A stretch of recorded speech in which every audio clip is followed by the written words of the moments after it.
It's so good to see you all today. It's been a while. A week ago Monday, I think I was here last at the podium. What was the topic? There were only 50. I can't remember.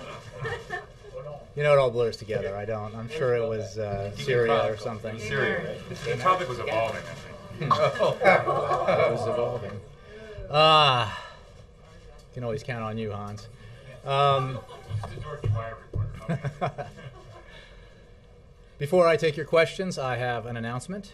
Tomorrow morning, the President will visit a small business in the D.C. area where he will urge Congress to act on his to-do list, specifically highlighting the need to invest in small businesses and jumpstart new hiring by passing legislation that gives a 10% income tax credit for firms that create new jobs or increase wages in 2012, and that extends 100% expensing in 2012 for all businesses. Following this visit, the President will return to the White House to meet with congressional leadership, where he will stress the importance of acting on the economic agenda he laid out last week as part of the congressional to-do list. This meeting will include Chuck, House Speaker John Boehner, Senate Majority Leader Harry Reid, House Democratic Leader Nancy Pelosi, and Senate Minority Leader Mitch McConnell. And with that, I will take your questions. Ben. Thanks, Jay. A couple topics. Does the White House have any reaction to the political paralysis in Greece as that story unfolds and the potential impact that could have on the U.S. economy? Well, I'll take the second part first. The President has said, and I and others have said, that there are certainly challenges posed to the global economy by the Eurozone crisis. It is one of the headwinds that we face. It is another reason why we need to take every action that is fully within our control to assist the economic recovery that we've been experiencing, to further insulate ourselves from the kinds of things that can happen globally that could affect our economic growth.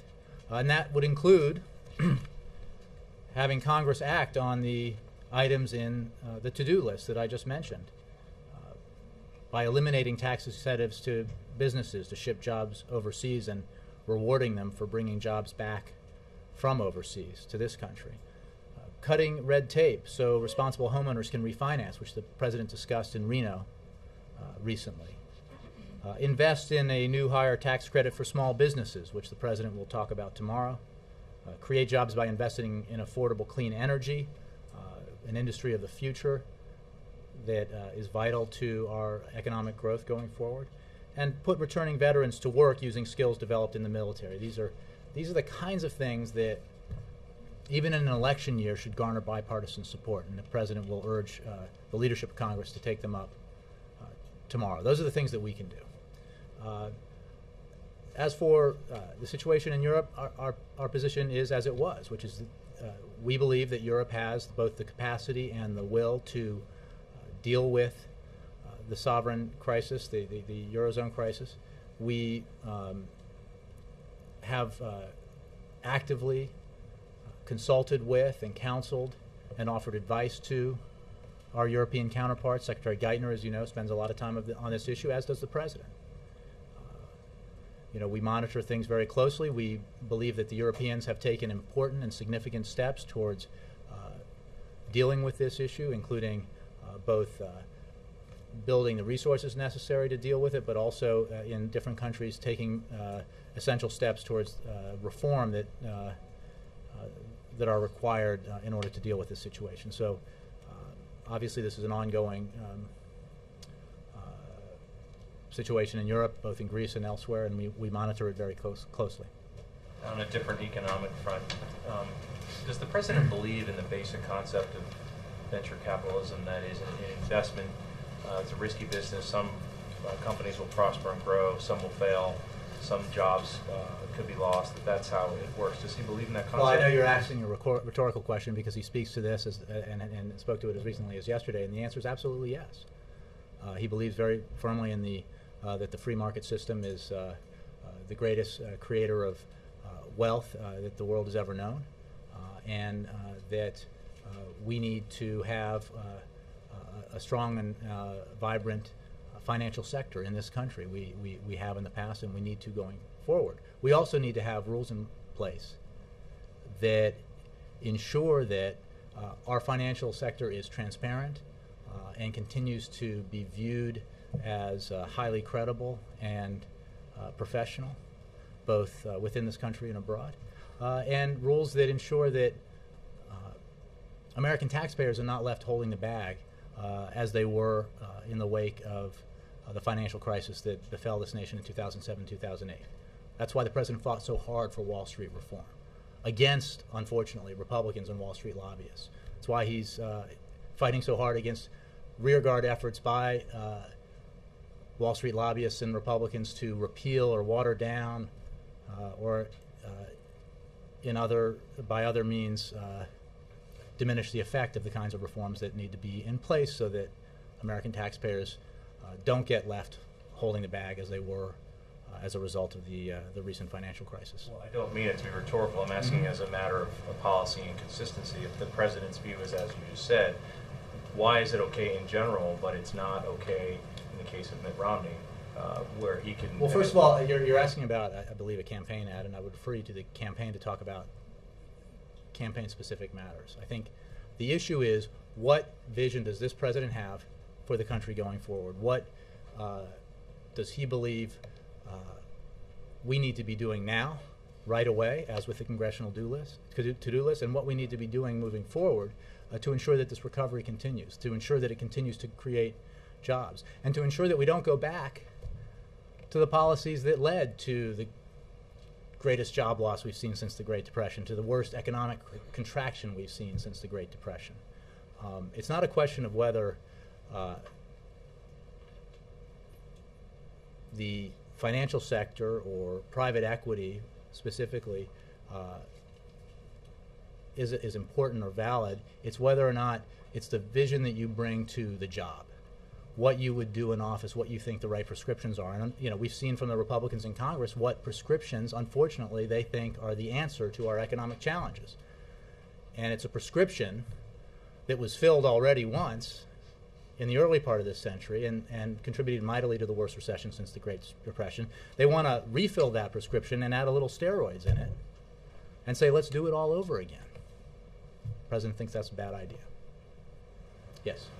Jay, could you confirm that the FBI has opened an investigation into J.P. Morgan? And is there a concern? Well, you can imagine that I don't talk about FBI investigations. I would refer you to the FBI, the Department of Justice, please. Okay, well, on another topic then, House Speaker John Boehner said today that for the next debt ceiling increase, the size of cuts and reforms to entitlement programs will have to be bigger than that increase. I mean, there are concerns among investors and some voters about the end of year kind of fiscal situation. I wondered, how does the White House plan to address that? Is it time to start talking about that now instead of waiting and increasing that uncertainty?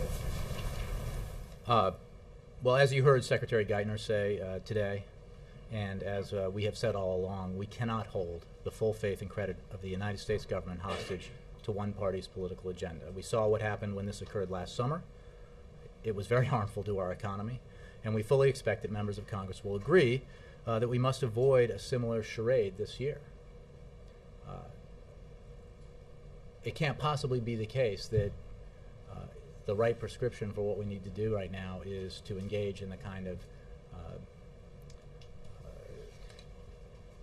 political brinksmanship that unfortunately congressional Republicans engaged in last year. So we're not going to do that. It wouldn't be good for our economy. So what are you going to do to avoid that? Well, a couple of things, which, well, I'll say more broadly, is that the president believes, but not just the president. Democrats believe, but not just Democrats. Independents believe, but not just independents. Republicans believe, across the country, that the way to deal with our deficit and debt challenges is by taking a balanced approach, by including not just significant spending cuts, which the president has already signed into law, not just including reforms to our entitlements, which the president has put forward in his own budget proposals and has agreed to in negotiations with Republicans, but to include revenues, everyone except for elected members of Congress of the Republican Party agrees with that general proposition that we need to take a balanced approach to our deficit and debt challenges. Bipartisan commissions that include Republicans and Democrats, unelected or no longer holding office, agree with that. And the polls show that Americans of all political persuasions agree with that. And the reason why that's so important is because we can meet the challenges. We can do what the president's budget does, which is reduce our deficits by over $4 trillion in a balanced way, so that no sector of society is having to shoulder the entire burden, that seniors aren't being asked to pay for it by a system that would voucherize Medicare and result in much higher costs for seniors in order to protect the wealthiest Americans from doing their fair share. I mean, that's not an approach that most Americans want to see put into practice. So I think everyone in Congress understands, and what the American people understand is that we need to address this in a balanced way. And the president has long said that he is willing and ready to do just that. It's embodied in his budget proposal. It was clearly evident in the negotiations from last summer. And I think nothing that we've seen since, everything that we've seen since, only reinforces the idea that this is the approach that needs to be taken. So we restart those negotiations? Well, I think that what Congress needs to do now, because this is all about the American economy, right? That is what Americans care most deeply about. We are still emerging from the worst recession since the Great Depression. There are still American families out there who are very concerned about the economy, who are anxious about it. People whose houses are still underwater or who are still looking for work. What we need to do is address that issue right now, and there is a to-do list that the President has put forward to Congress of items that would have a tangible, direct effect on economic growth, a tangible, direct effect on the economic security of the middle class. Congress needs to do that, and not start, talking about, playing political gamesmanship again. Next, Dan. Thank you. On the View, the president offered a glowing review of Jamie Dimon, and I'm wondering why he thought that was necessary in light of the fact that he's running this large company that made such a bad bet and might be under investigation now for that bet. Well, first of all, I think you need to look at the entire statement the president made when discussing the situation at J.P. Morgan, and I think that your characterization of it is actually not quite accurate. What the president said, what the president said is that even a well-run bank, led by someone who is viewed as a wise head of a company and a head of a bank, can make a seriously bad decision. A seriously bad decision that can bring about significant losses in the, at least based on what we know now, $2 billion range, maybe more. You're right that I'm not, there is an SEC investigation. I'm not going to get into the details of the transactions here. But what the president was saying, the point he was making, is that this is a perfect example of why we need to make sure we have Wall Street reform, why we need to have those rules in place. Because what we know is that while the bank will be held accountable for whatever losses result from a bad decision like this, the taxpayers won't be. And that is essential, because we cannot have happen what happened in 2007 and 2008, where you had financial institutions that were too big to fail, that in the economic situation that we found ourselves in then required taxpayer assistance in order to keep the economy from going off a cliff. And the reason why the president fought so hard for Wall Street reform, the reason why he insisted that Wall Street reform include the Consumer Protection Bureau, include the so-called Volcker Rule, and he fought hard against the resistance of Republicans, against the mighty efforts of very well-paid lobbyists representing Wall Street firms, is because he believes the American taxpayer should not be left holding the bag. That's the point he was making, is that it is a perfect example of the fact that, even when a bank like this one can make a bad decision, what if one that is not as well run or is well managed or has the track record that this one does makes a mistake. We need to have a system in place and rules in place that banks that make catastrophically bad decisions can be wound down without the taxpayer being harmed, and that banks that make seriously bad decisions that result in big losses can handle them themselves and do not require any federal intervention. That's the essence of why we need Wall Street reform, and that is why, in the wake of what we've just seen on Wall Street, it is even more alarming and astounding that there are those who remain on Capitol Hill and elsewhere, including those who would be president, who say we should repeal Wall Street reform. We should go back to a system where Wall Street writes its own rules, and where, when disastrously bad decisions are made, the taxpayer is left to pick up the pieces. The president's not going to go there. On Syria, today there was a UN convoy monitors, I believe, were hit by an explosion from an IED. They're all okay, at least what's being reported. But what else can the U.S. do to try to intervene there? I mean, the violence continues. It's been months and months of saying that the Assad regime days are numbered, yet this violence continues. What else? What additional pressure? Well, Dan, I appreciate the question. We are deeply concerned by the escalating violence on the ground in Syria and the country's deepening sectarianism, along, obviously, with the regime's failure to allow for a political transition while the opportunity remains. The longer that Assad clings to power, the greater his destabilization of Syria and the region. That's why we're working with allies and partners to pressure Assad to step down as soon as possible so that a Syrian-led democratic transition can be completed. We continue to believe that a political solution is the best way to address this crisis. As far as what we're doing, in concert with our international partners, we are using all financial and diplomatic tools available to us to achieve our policy goals. We are increasing pressure on the Assad regime to step aside. We are supporting international efforts to broker a political solution to end the regime's violence. We are strengthening, with our international partners, the Syrian opposition, and we are addressing the worsening humanitarian situation and planning for a range of additional measures that may be necessary to protect the Syrian people and prevent this conflict from widening. Jake. Just to follow on Dan's question on J.P. Morgan Chase, I guess I'm not really understanding what either the president said yesterday or what you're saying now. Are you crediting the Wall Street reform bill with the fact that J.P. Morgan Chase didn't have to be bailed out? Are you saying, is there some direct correlation between what happened or what didn't happen and the law that passed? Well, again, I can't get into details of the specific transactions here because they're under investigation. What I can say is that Wall Street reform the Wall Street reform bill, among many other components of it, insisted that financial institutions be better capitalized, that they have the resources, greater resources to deal with and handle losses. That was a major component of Wall Street reform. And what the president was saying yesterday is that if we have a situation where even a well-run bank or one that's recognized as being well-run can make a bad decision like this that results in significant losses, it's an excellent illustration of why we need to have the kind of Wall Street reform that the president put into place so that the taxpayer is held harmless when financial institutions that maybe are less well-run make bad decisions and incur losses, perhaps even losses that threaten a financial institution's existence.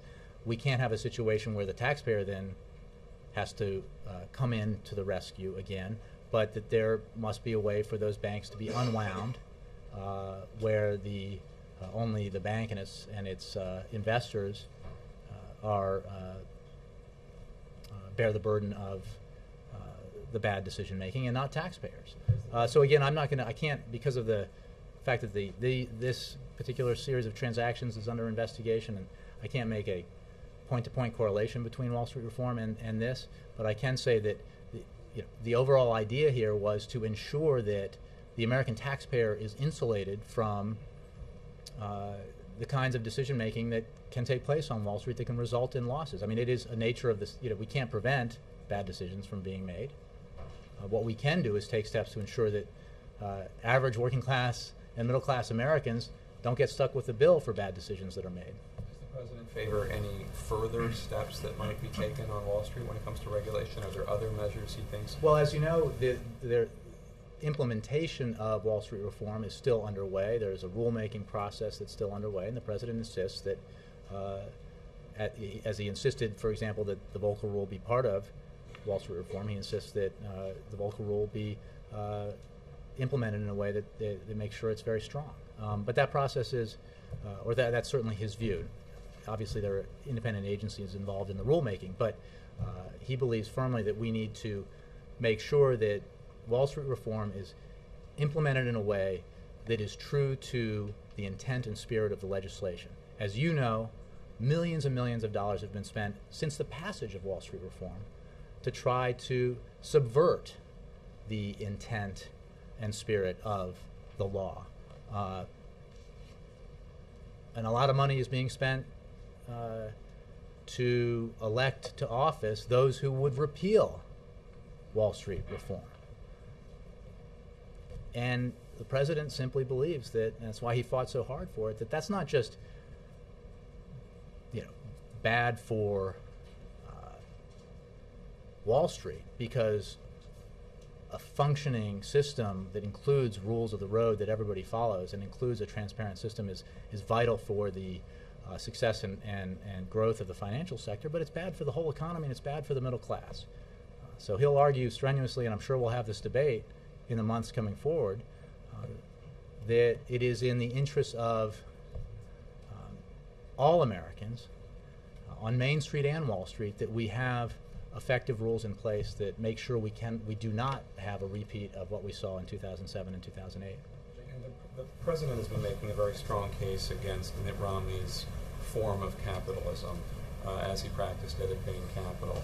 Does the President believe that Bain Capital and the private equity measures that were taken there are significantly different from the ones taken by the Blackstone Group?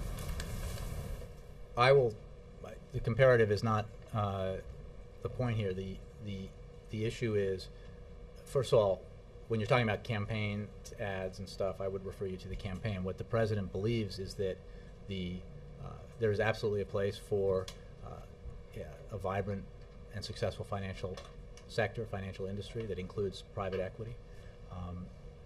The point is, what vision would you bring to the job? What policies would you implement based on that vision? And a policy that leads to the creation of massive amounts of debt, to the withdrawal of profits, and then the failure of a company or a state or a sector is not an approach that he believes would be healthy to replicate for the United States. I get that. It's just that the campaign has been very critical of some members of the Blackstone Group for, quote, betting against America, being, quote, less than reputable, and also, obviously, against Bain Capital. But the President, correct me if I'm wrong, went to a fundraiser last night at the home of the President of the Blackstone Group, Hamilton, Tony James. And I guess my question is, just as an American, as a citizen, I don't understand which ones you're criticizing and which ones you're not, because it seems like the ones you're criticizing are the ones that belong to people supporting Mitt Romney or affiliated with Mitt Romney, but the same exact types of organization, in the case of Blackstone, the same exact organization, if they support President Obama, then they're totally kosher. I think the distinction that you're failing to see, Jake, is one that the campaign, I'm sure, will be happy to spell out for you in more detail, but the issue is not whether businesses acting lawfully should maximize profits or pursue business appropriately. That the President thinks that's fine and is a good thing and is healthy for our financial sector and our broader economy, broadly speaking. The issue is, what vision do you bring to the office? What policies would you implement? And are those policies informed by the vision and by your experience? So just I think we have to anybody who runs for office puts forward his or her ideas about what they would do in office. And I think that anyone who runs for office who says, you know, not only do I want to, as the Republicans in Congress say and others say, not only do we think that the prescription for our economic challenges is to reintroduce all the policies that contributed mightily to the mess that we got into in 2008, 2007, but to double down on those policies, to not just extend massive unpaid tax cuts, principally benefiting the wealthy, but maybe give, or well, actually definitely give the most well-off Americans significantly more tax cuts that are basically unpaid for, or how they're paid for is unspecified. An approach that says, you know, I was for those two wars and the fact that they were unpaid for under the previous administration, and this president's wrong for ending one of those wars and wrong for having a strategy to end the second war. You know, that's a debate that we'll have, but that vision is not the vision that this president believes is the right one for the country going forward. I'm going to move around a little bit. No, you do that. I mean, you That's just go with so the same unfair. exact order Call every on time. the boys, and then when it comes to Nora, go to Come on. Whoa. No, but you've done this. Lady to my right, she got called If you're going to outside. move around Okay. from the beginning. I think that's a fair way of Good looking at idea. it. We like that. Fair enough. Nora. Does the president agree that the next debt ceiling increase should be offset with equal amount of spending cuts? Well, I addressed this question moments ago. The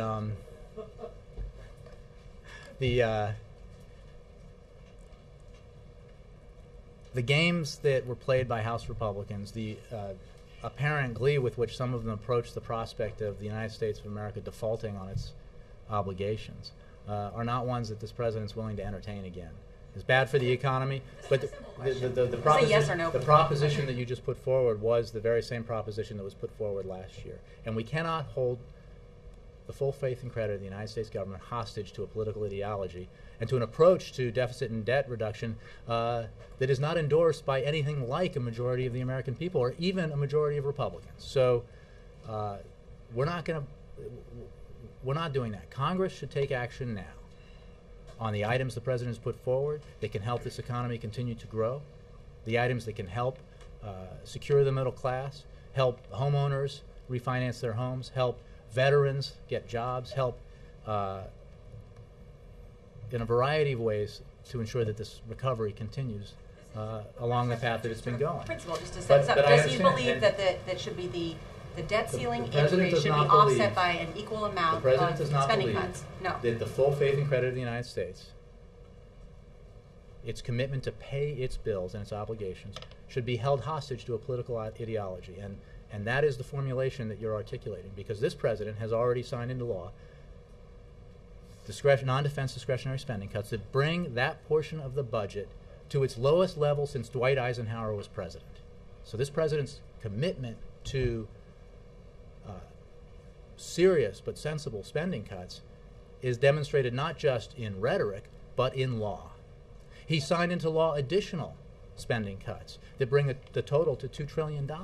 And he has put forward a deficit and debt reduction plan that would reduce the deficit by $4 trillion over 10 years. But he's doing it in a balanced way. What he will not do is, and is absolutely confident that the American people agree with him here, is have a repeat of the kind of political brinksmanship that House Republicans engaged in last year. They caused harm to our economy. You know, I don't think anybody wants to revisit that. I think the idea that we might want to go down that road again suggests to me that maybe somebody wants to test the proposition that you can't get to zero in your approval rating. I mean, Congress tried last year; it got to single digits, but perhaps they want to set a record. But the president's not going to enable them in that cause. One more, and then I'll to move around. But the president's challenger, Mitt Romney, today is accusing the president of fanning a prairie fire of debt in his administration, and talking also about the debt ceiling, the stimulus package as borrowed and wasted. We still owe the money. We're still paying interest on it. He says it was the biggest, most careless one-time expenditure by the federal government in history. You want to respond to that?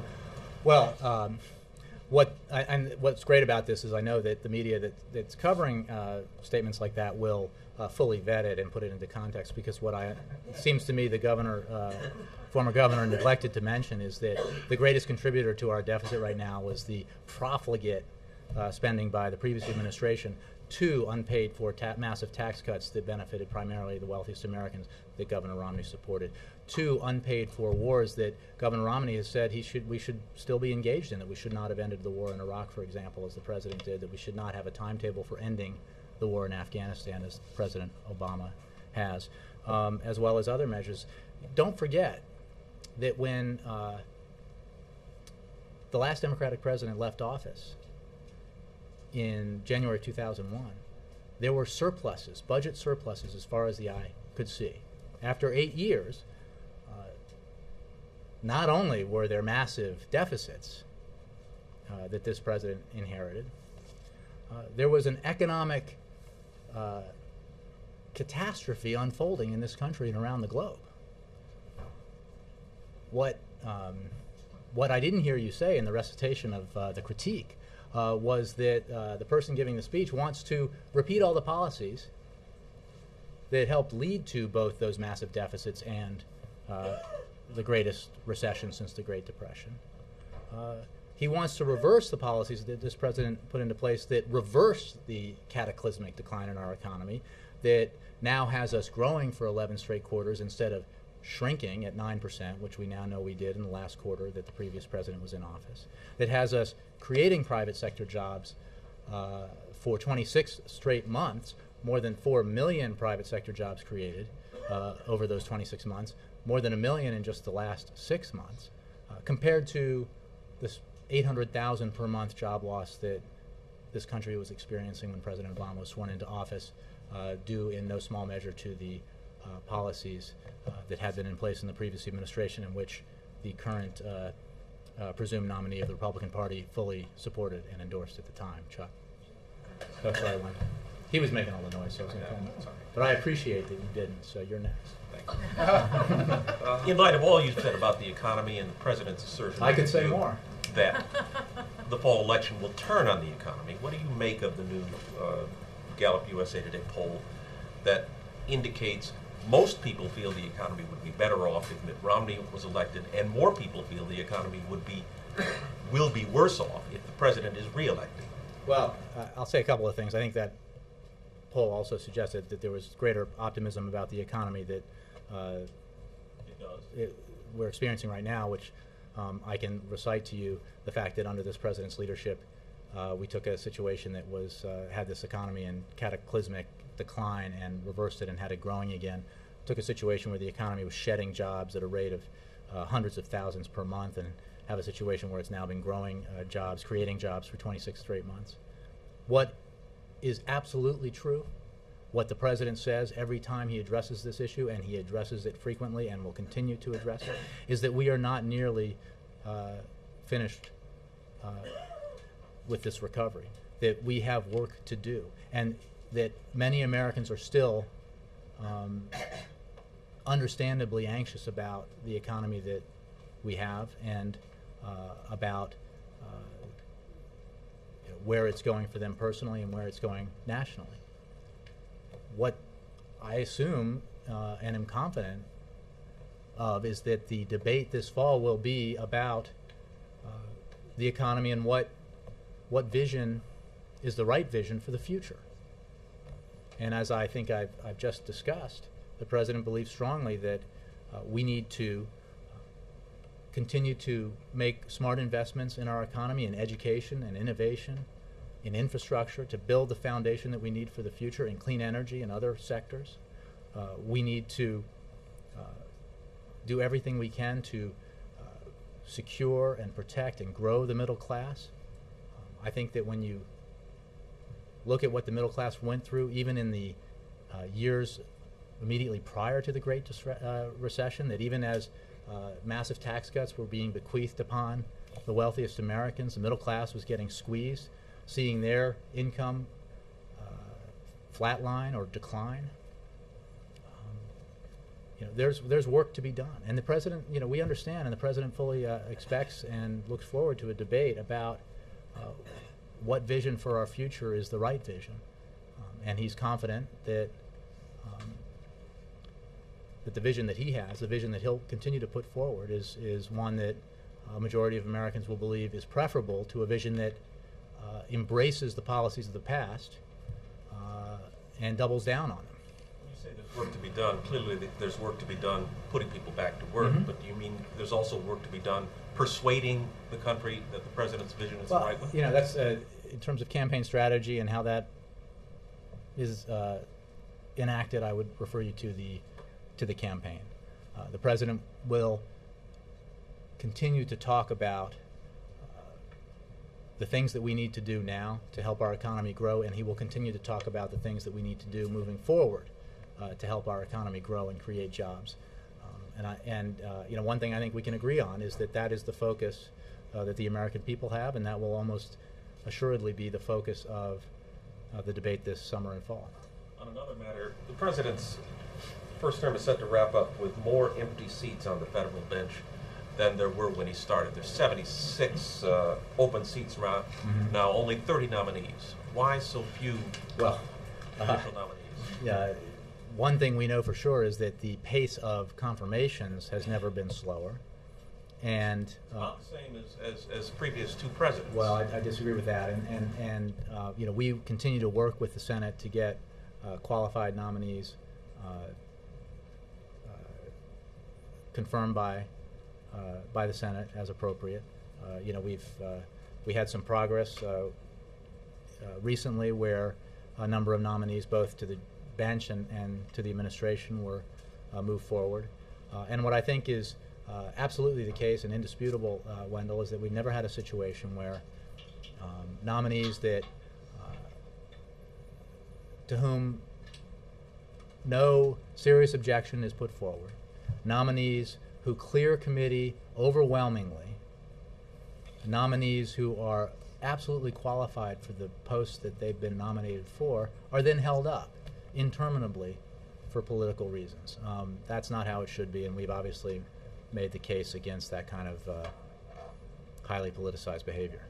Yes? Jay, on the congressional meeting, you talked about all these short-term things that you want Congress to pass. There was no mention of tax reform, no mention of the end-of-the-year stuff, no mention of the sequester, all of the things that sort of are going to create this 6 weeks lame duck-a-palooza after the election. I mean, is it... Did you coin that term? I That's don't pretty know. good. Tax, others try all sorts of ends in getting. The problem with that is that it's going to take up a significant portion of 140 characters, so you want to shorten it out. Yeah. But what is the, you know, obviously me just asking questions, you're going to say, sure, it might come up, but is that an agenda item at this point, or is everybody just sort of, it's fait accompli that nothing happens until the election? Well, look, I think that a number of subjects will undoubtedly be discussed tomorrow when the president meets with the congressional leadership.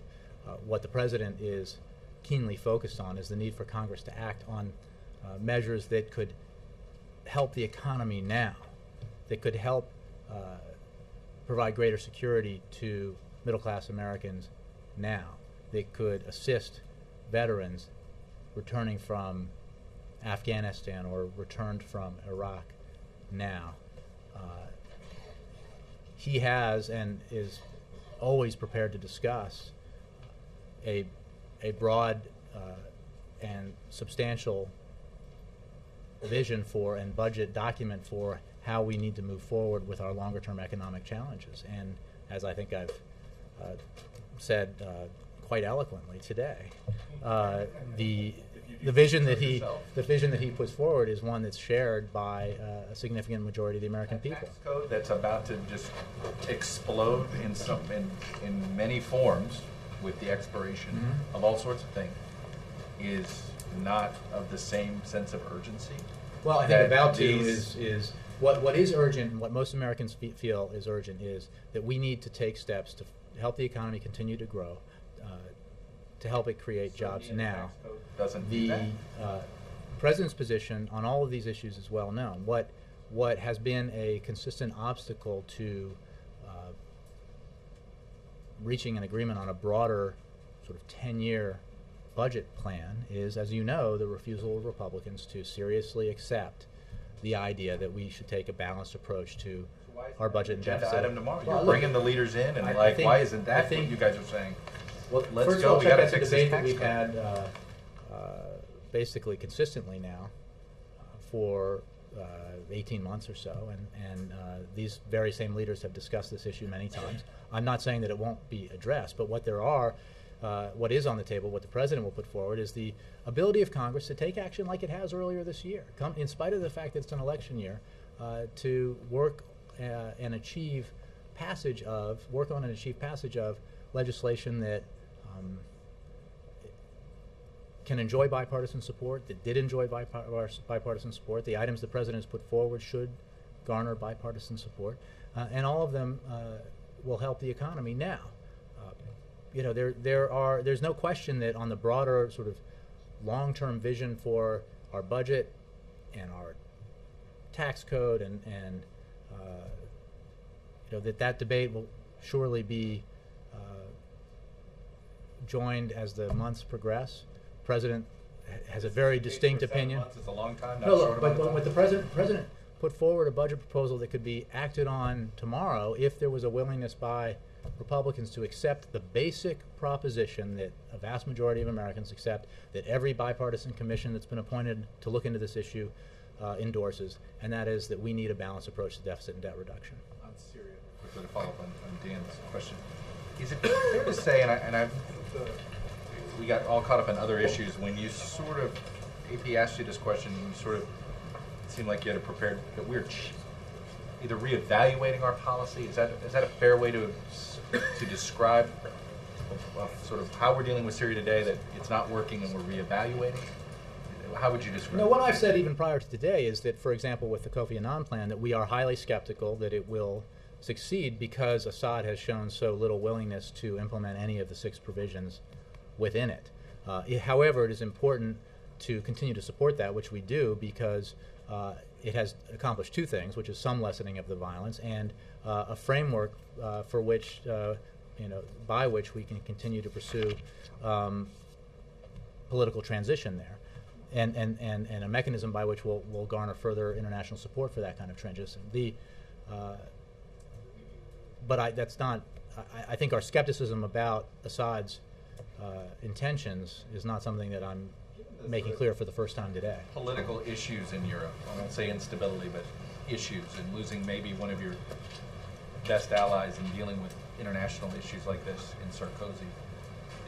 Who are our leading partners in dealing with this? With Syria or with? Well, there's a number of partners, both within the United Nations on the Security Council, within the broader context of allies and partners, and with specifically the group of Syria nations that we through which we pursue the policy objectives that I outlined earlier.